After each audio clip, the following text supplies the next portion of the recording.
When was the last time you got away for some time for yourself to think, to pray, to rest?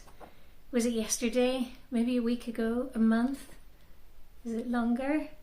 In Mark 6, Jesus tried to do the same thing. His cousin, John the Baptist, had just been killed, and his disciples had just come back from their first independent mission trip, and he really wanted to take them away to rest and presumably to have a bit of a debrief, and also to process his own loss.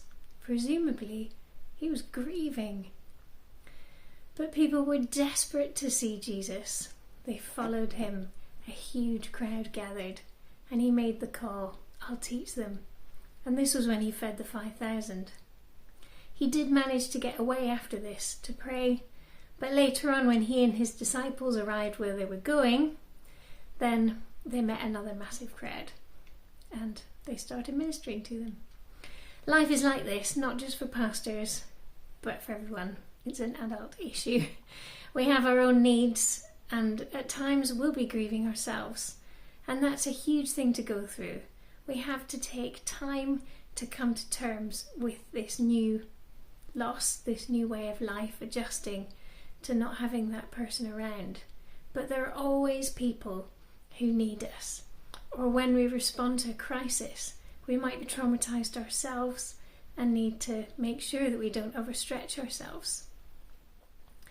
This is something we have to think about. How can we navigate this challenge? Prayer certainly helps. The Holy Spirit helps us to navigate this ground, but so does knowing that Jesus set this example of recognising his human weakness and also the weakness of his disciples, as well as, more obviously, the people who were following them and needing them. This is our King, the Good Shepherd, who is there for everyone who turns to him. He wasn't the kind of king that people were expecting.